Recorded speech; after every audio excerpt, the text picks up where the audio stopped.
कहानी की शुरुआत होती है घने जंगल के बीचों बीच एक बड़ी नदी से, जहां जेफ नाम का एक आदमी अपने कुछ साथियों के साथ इसी नदी में आगे की तरफ बढ़ रहा होता है। जेफ सांपों को पकड़ने का एक एक्सपर्ट शिकारी था और आज जेफ खास उस क्रिम्सन एनाकोंडा को पकड़ने के लिए इस जंगल में आया था। कुछ देर बाद ये लोग उस जगह तक पहुंच जाते हैं और यहाँ बोट का कैप्टन जेफ से ज्यादा पैसे मांगने की डिमांड करता है, क्योंकि ये एक बहुत खतरनाक जगह थी और यहाँ तक किसी को पहुंचाना एक बहुत ही बड़ा रिस्की काम था। जेफ भी इनकार नहीं करता और वो जेब से पैसे निकालकर उसे दे देता है, लेकिन जैसे ही बोट का कैप्टन पैसे लेने के लिए दोनों हाथ आगे बढ़ाता है, तब जेफ जानबूझकर पैसे नीचे गिरा देता है, जिसे खुशी खुशी बोट का कैप्टन उठाने लगता है। पैसे उठाने के बाद जब वो मुस्कुराते हुए जेफ की तरफ देखता है, तब जेफ उसके गले में चाकू घोंपकर उसे मार देता है और बेरहमी से उसका गला काटकर नदी के पानी में उसका सिर फेंक देता है। ये सब कुछ नदी के किनारे खड़े जेफ के साथी भी देख रहे थे। जेफ को ऐसा करते देखकर वो दोनों बहुत ज्यादा डर जाते हैं। इसके बाद जेफ अपने दो साथियों के पास आता है और उनसे कहता है कि अगर तुम दोनों ने भी मुझे धोखा देने की कोशिश की तो तुम्हारा भी यही हाल होगा। इसके बाद ये तीनों जंगल में आगे बढ़ते हुए एक जगह पर पहुंचते हैं, जहां उन्हें सांपों की एक बड़ी मूर्ति दिखाई देती है और ये देखते हुए जेफ कहता है तो आखिर क्रिम्सन एनाकोंडा की कहानी सच थी। दूसरी तरफ जेफ के साथियों को बहुत सारे सांप मिल जाते हैं, जिन्हें देखकर वो भी बहुत ज्यादा खुश हो जाते हैं। इसके बाद ये दोनों जल्दी से सभी सांपों को पकड़कर बैग में बंद करने लगते हैं, जबकि जेफ इन छोटे सांपों पर ध्यान नहीं देता और वो इस जंगल के सबसे बड़े सांप, जिसका नाम क्रिम्सन एनाकोंडा है, उसे ढूंढने लगता है। अब इन दो साथियों ने जो सांप कपड़ों के बैग में भर दिए थे, उन सांपों को अकेले एक साथी बोट तक लेकर आता है। वो देखता है कि जेफ ने जिस आदमी का गला काटकर पानी में फेंक दिया था, उसकी सर कटी लाश कुछ दूरी पर पानी में खड़ी है। ये देखकर उसे अपनी आंखों पर यकीन नहीं आया। तभी वो लाश अचानक पानी में डूब गई और तैरते हुए एक बड़ी सी चीज तेजी से उसकी तरफ बढ़ने लगी। वो आदमी डर के मारे तेजी से जंगल की तरफ भागने लगता है, लेकिन तभी बिजली की रफ्तार से एक बहुत ही बड़ा एनाकोंडा उसे जकड़ लेता है। वो एनाकोंडा उस आदमी की बॉडी पर लिपटकर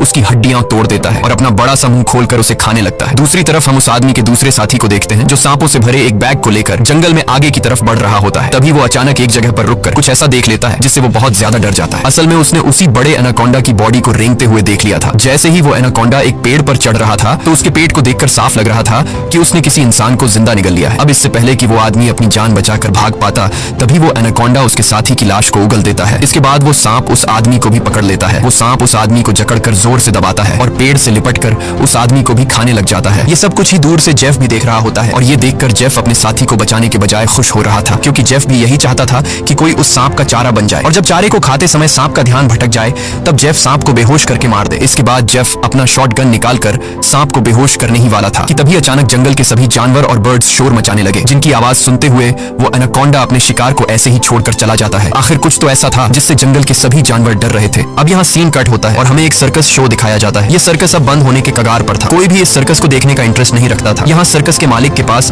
बिली यांग नाम का एक लड़का आता है, जो सर्कस के मालिक को पैसों से भरा हुआ एक सूटकेस देकर सर्कस में काम करने वाले सभी लोगों को खरीद लेता है, क्योंकि उसने थाईलैंड जाकर एक नया सर्कस खोलने का प्लान बनाया हुआ था। सर्कस के लोग बिली यांग के पास इतने सारे पैसे देखकर परेशान हो जाते हैं, क्योंकि आज से कुछ साल पहले बिली यांग बहुत गरीब हुआ करता था। वो भी इन लोगों के साथ मिलकर सर्कस में काम किया करता था, लेकिन पता नहीं कि बिली यांग अब कौन सा ऐसा काम करने लगा जिससे वो रातों रात इतना अमीर हो गया। अगली सुबह बिली यांग बोट के जरिए सभी लोगों को थाईलैंड ले जाने का प्लान बनाता है। अब क्योंकि बिली यांग ने इन सभी लोगों को खरीद लिया था, इसलिए ये सभी उसकी बात मानकर बोट में बैठ जाते हैं और बोट का कैप्टन बोट को चलाने लगता है। रास्ते में बिली यांग बाथरूम में छिपकर किसी को कॉल करता है और कॉल पर वो सामने वाले से कहता है कि डिलीवरी तैयार है, जल्द ही मैं इन लोगों को लेकर तुम्हारे पास पहुंच जाऊंगा। बिली यांग की इन बातों से हमें पता चलता है कि वह बोट पर मौजूद लोगों के साथ कुछ गलत करने वाला है। कुछ दूर आगे जाने के बाद ये लोग देखते हैं कि आगे का रास्ता बंद है, जहां लकड़ी और कई सारे कंटेनर्स रखकर किसी ने रास्ता रोक दिया था। तब बोट का कैप्टन कहता है कि हम दूसरे रास्ते से जा सकते हैं, लेकिन उस रास्ते से जाते हुए हमें थाईलैंड पहुंचने में बहुत टाइम लगेगा। इसलिए बिली यांग को कैप्टन का आइडिया पसंद नहीं आता। वो कैप्टन को धमकी देता है कि जो भी हो हमें वक्त पर थाईलैंड पहुंचना है, क्योंकि वहां हमारा शो है जिसके पैसे मैं एडवांस ले चुका हूं। अगर हमने शो नहीं किया तो हम बर्बाद हो जाएंगे। कैप्टन कहता है कि अगर तुम लोग लंबे रास्ते से नहीं जाना चाहते तो फिर हमारे पास यही एक रास्ता है। वह कहता है कि हम इन सारी चीजों को बॉम्ब से उड़ा देंगे और अपना रास्ता बनाकर यहाँ से निकल जाएंगे। बिली यांग को कैप्टन की बात ठीक लगती है और वो इसके लिए तैयार हो जाता है, लेकिन उन्हें पता नहीं था कि ये लोग कितनी बड़ी गलती करने जा रहे हैं। इसके बाद ये लोग कंटेनर्स के पास बॉम्ब रखते हैं और फिर उन्हें रिमोट से उड़ा देते हैं। ऐसा करने से उनका रास्ता तो साफ हो गया, लेकिन धमाके की वजह से ढेर सारे सांप उनके बोट पर गिर जाते हैं, क्योंकि उन सभी कंटेनर्स में सांप भरे थे। डर के मारे ये लोग यहाँ वहाँ भागने लगते हैं। अब पूरी बोट सांपों से भर चुकी थी और ये सांप बोट पर मौजूद लोगों को डसने लगते हैं। यहाँ लेनी नाम की एक लड़की समझदारी से काम लेते हुए पाइप के जरिए प्रेशर से पानी खोल देती है और अपने आसपास जितने भी सांप होते हैं सबको बोट से नीचे पानी में गिरा देती है। बिली यांग डर के मारे बोट के बाथरूम में छिप जाता है, लेकिन तभी अचानक बाथरूम की छत टूट जाती है और बहुत सारे सांप बिली यांग के ऊपर गिर जाते हैं। उनसे बचने के लिए वह नदी में कूद जाता है और तैरते हुए किनारे तक पहुंचता है, लेकिन वहां पर भी एक किंग कोबरा उसके सामने आ जाता है। अब इससे पहले कि वो किंग कोबरा बिली को काट पाता, तभी कोई आदमी सांप पर पैर रखकर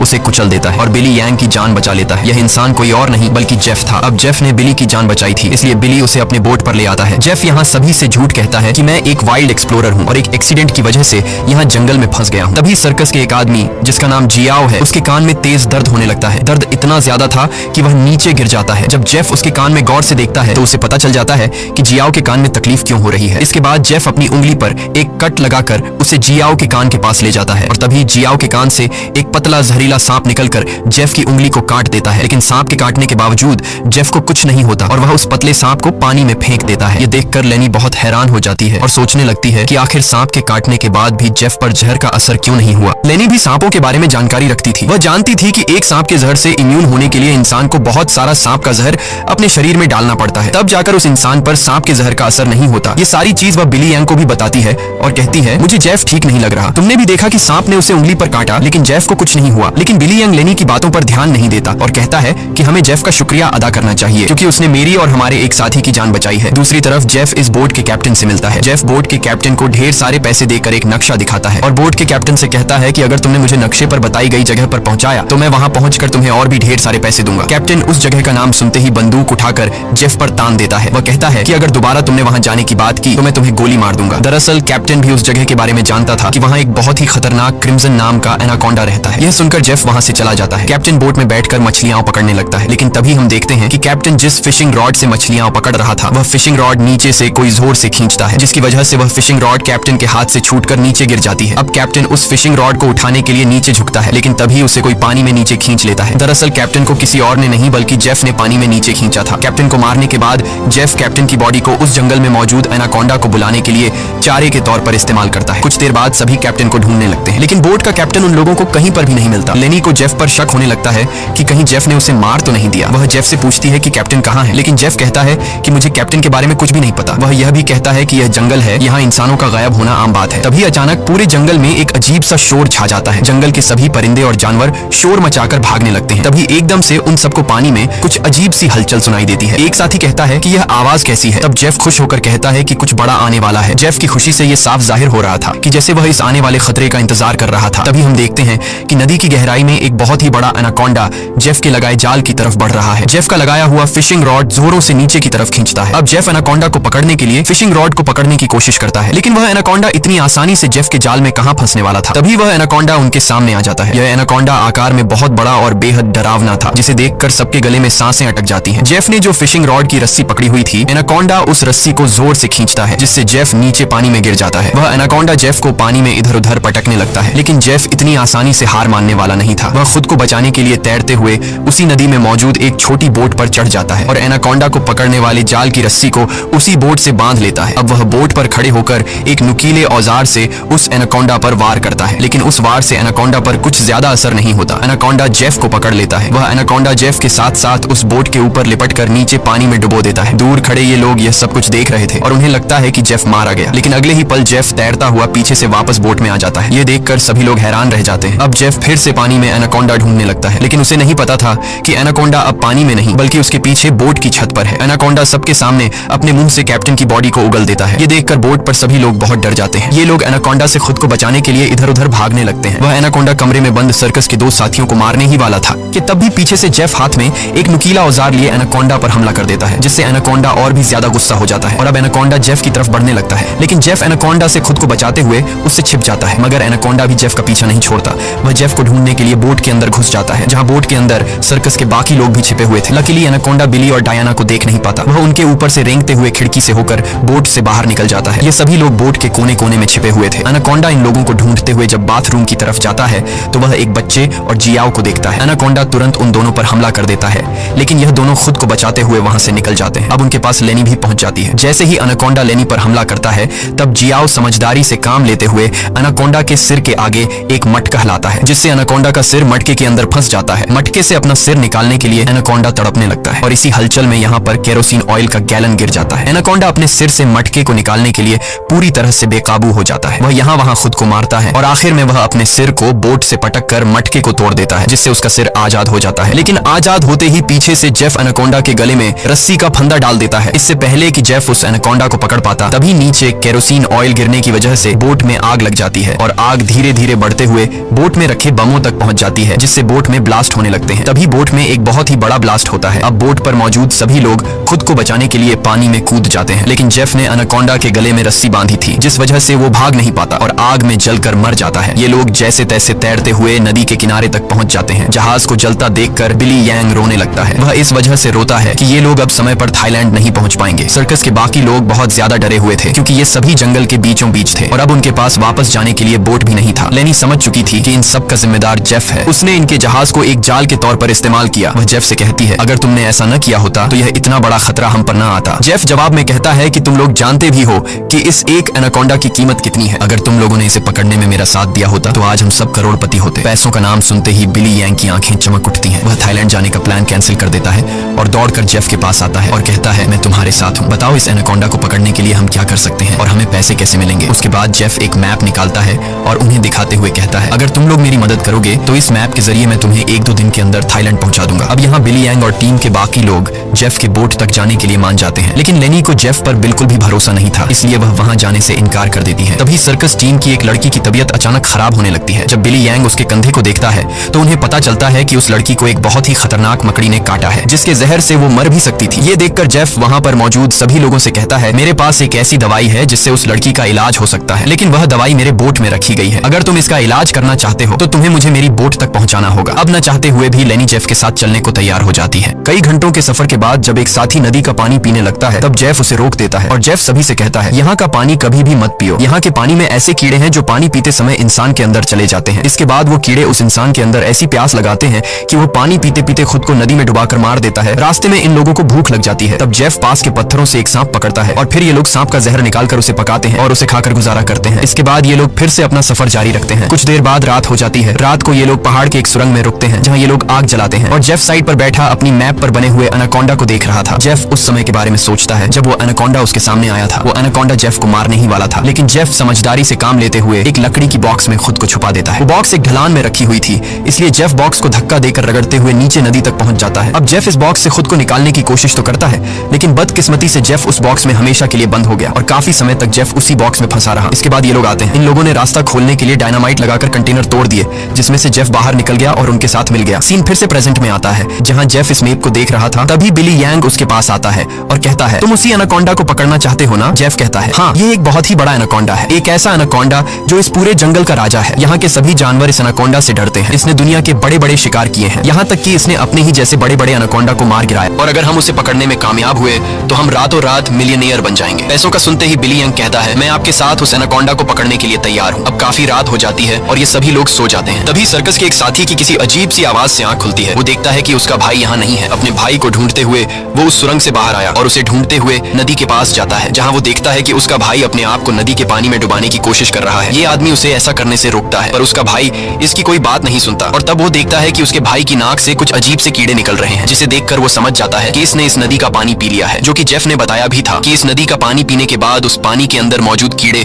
उस इंसान को इतनी प्यास लगा देते हैं कि वो इंसान खुद को उस पानी के अंदर डुबाने पर मजबूर हो जाता है। और ठीक ऐसा ही होता है। अपने भाई को मरा हुआ देखकर ये आदमी बहुत ज्यादा रोता है और वापस सुरंग में आ जाता है। अगली सुबह ये लोग दोबारा अपने सफर पर निकल जाते हैं। कई घंटों का सफर तय करने के बाद ये लोग एक नदी के पास पहुंच जाते हैं और अब इन लोगों को अपनी मंजिल तक पहुंचने के लिए उस नदी में से होते हुए पैदल जाना पड़ेगा। अब ये लोग पहले तो उस नदी में उतरने से काफी ज्यादा डर रहे थे, लेकिन कोई दूसरा रास्ता न होने की वजह से मजबूरन इन लोगों को उस नदी में उतरना पड़ता है। थोड़ा ही आगे जाने के बाद अचानक एक लड़का नीचे की तरफ इशारा करता है और हम देखते हैं कि इन लोगों को एक बड़े एनाकोंडा ने चारों तरफ से घेर लिया है। इनका एक साथी जिसका भाई रात को ही मरा था, वह डर के मारे सबके पीछे आ रहा था, लेकिन तभी पीछे से एक बड़ा एनाकोंडा उस पर हमला कर देता है और उसे बुरी तरह से जकड़ लेता है। लेनी उसकी मदद करने के लिए आगे बढ़ती है, पर वह ज्यादा कुछ नहीं कर पाती, क्योंकि उसके पहुंचने से पहले ही एनाकोंडा उस आदमी की हड्डियों को तोड़ चुका था और फिर वह एनाकोंडा उस आदमी को अपने साथ पानी में डुबा देता है। अब ये लोग अपनी जान बचाने के लिए नदी में आगे की तरफ भागने लगते हैं। कुछ देर बाद आखिर ये सब लोग जेफ की बोट तक पहुंच जाते हैं, जहां जेफ अपने वादे के मुताबिक उन लोगों को उस लड़की के लिए एंटीडोट दे देता है, जिसे कंधे पर जहरीली मकड़ी ने काटा था। अब यहाँ से थाईलैंड की जमीन भी काफी करीब थी और ये सभी थाईलैंड जाने के लिए निकलते हैं, लेकिन तभी जेफ उन लोगों को रोक देता है। दरअसल जेफ इसलिए इन लोगों को इस जगह पर लाया था ताकि वो इन लोगों को चारे की तरह इस्तेमाल कर सके। जेफ उन सब लोगों से कहता है कि मैं तुम सब लोगों को वादे के मुताबिक सही सलामत यहाँ तक ले आया हूँ, लेकिन अब तुम लोगों को भी अपना वादा पूरा करना होगा, तुम्हें मेरी मदद करनी होगी। तब वो छोटा बच्चा जेफ से कहता है कि अगर तो तुम्हारी ये मदद उस एनाकोंडा से जुड़ी है तो हम तुम्हारी कोई मदद नहीं करेंगे। इनकी ये बातें सुनते ही जेफ अपनी बंदूक निकाल लेता है और बिली यांग भी चाकू निकालकर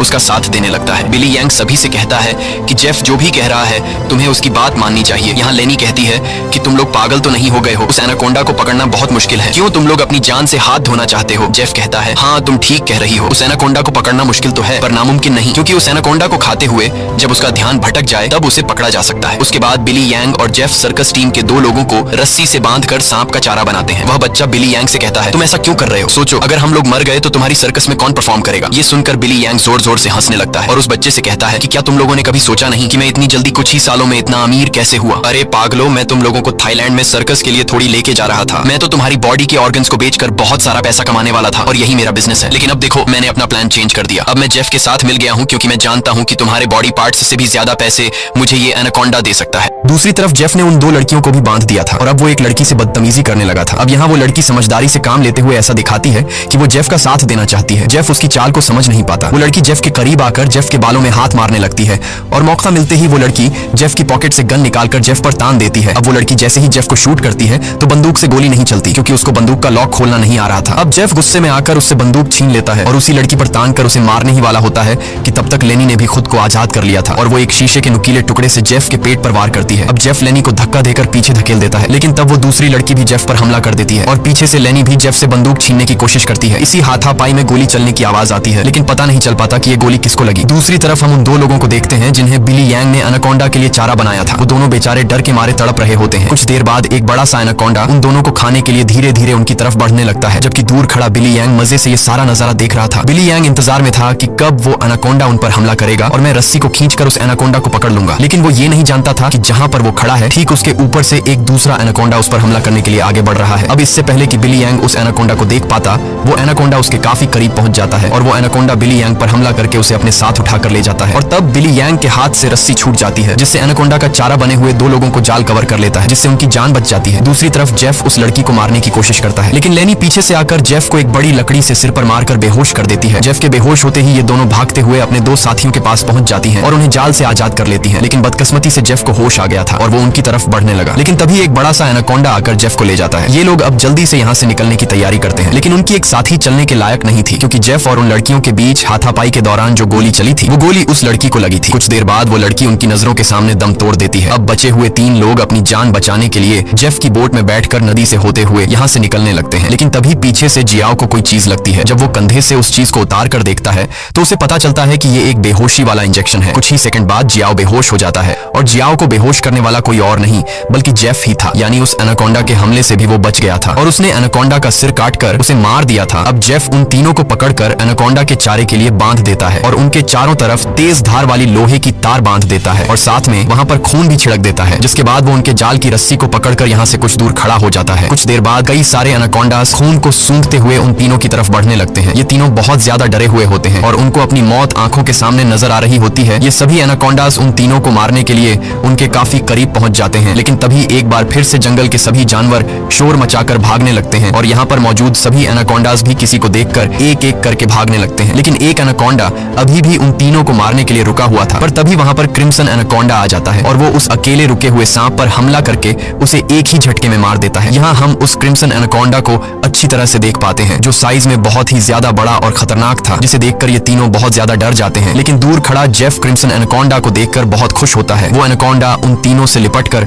अपना बड़ा सा मुंह खोलकर उन तीनों को खाने ही वाला था कि तभी जेफ जाल की रस्सी छोड़ देता है, जिसमें वो एनाकोंडा फंस जाता है। ये एनाकोंडा अपने आप को छुड़ाने के लिए तड़पने लगता है। वो काफी जोर लगाकर खुद को आजाद करने की कोशिश करता है, लेकिन जब वो आजाद नहीं हो पाता तब वो अपने तेज नुकीले दांतों से जाल की रस्सी काटकर खुद को आजाद कर लेता है, लेकिन अभी भी जाल की रस्सी उसके बॉडी में फंसी हुई थी। इसलिए जेफ रस्सी को मजबूती से पकड़कर उसे पकड़ने की कोशिश करता है, पर जेफ एनाकोंडा की ताकत का मुकाबला कहां कर सकता था। जेफ उसे पकड़ने की कोशिश में 2 पेड़ों के बीच फंस जाता है और अब वो उन पेड़ों से बाहर निकल नहीं पाता और मौके का फायदा उठाते हुए वो क्रिम्सन एनाकोंडा जेफ की तरफ बढ़ने लगता है और जेफ को पकड़कर बुरी तरह से जकड़ने लगता है। ये 3 लोग भी अपनी आंखों से ये सारा नजारा देख रहे थे और डर के मारे जल्दी से खुद को छुड़ाने की कोशिश करते हैं, क्योंकि उन्हें पता था कि जेफ के बाद उनकी बारी है। ये लोग खुद को छुड़ाने का हर मुमकिन तरीका अपनाते हैं, लेकिन ये लोग उस जाल से निकल नहीं पाते। तभी वो छोटा लड़का अपने आप को बचाने के लिए अपने दांतों से जाल की रस्सी काटने में लग जाता है, है और काफी कोशिश के बाद वो रस्सी का कुछ हिस्सा काट लेता है। अब थोड़ी ही रस्सी बची थी, इसलिए वो अपने दांतों की पूरी ताकत लगाकर रस्सी को काटने लगता है, जिससे उसके दांतों से खून आने लगता है। यहाँ क्रिम्सन एनाकोंडा जेफ को बुरी तरह से जकड़ लेता है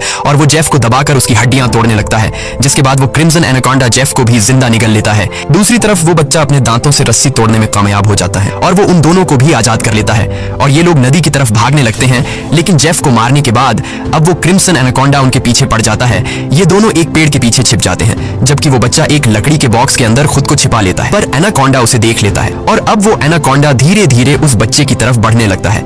बच्चा पूरा जोर लगाकर उस कंटेनर से बाहर निकलने की कोशिश करता है, लेकिन उस कंटेनर के दूसरी तरफ का दरवाजा बंद था। वो बच्चा चिल्लाकर उन दोनों से मदद के लिए पुकारता है और वो एनाकोंडा भी अब बच्चे के काफी करीब आ चुका था। अब इससे पहले कि एनाकोंडा उस बच्चे को मार पाता, तभी बाहर से जियाओ कंटेनर का दरवाजा तोड़कर उस बच्चे को बचा लेता है। अब ये तीनों फिर से अपनी जान बचाने के लिए एनाकोंडा से भागने लगते हैं, लेकिन ये पूरा जंगल उसी एनाकोंडा का था। इस जंगल में होते हुए ये लोग उससे बचकर नहीं जा सकते थे, इसलिए ये लोग एक पेड़ के पीछे छिप जाते हैं। पर तभी कुछ दूरी पर वो एनाकोंडा उन्हें देख लेता है। उन्हें देखते ही वो एनाकोंडा तेजी से उनकी तरफ आने लगता है। ये लोग खड़े होकर अपनी मौत का इंतजार करने लगते हैं, क्योंकि ये लोग जान चुके थे कि अब उनकी जान नहीं बच पाएगी। पर जैसे ही वो एनाकोंडा अपना बड़ा मुंह खोलकर उन पर हमला करता है, तभी एक मजबूत लोहे की नुकीली तार से उसका सिर बीच से कट जाता है। ये नुकीली तार असल में जेफ ने बिछाई थी, जिससे क्रिम्सन एनाकोंडा का खात्मा हो जाता है। ये लोग यकीन नहीं करते कि उनकी जान बच गई और ये लोग काफी देर तक उसकी बॉडी को देखते रहते हैं और फाइनली ये लोग जल्दी से उस जंगल को छोड़कर यहाँ से निकल जाते हैं। इसी के साथ ये कहानी खत्म हो जाती है।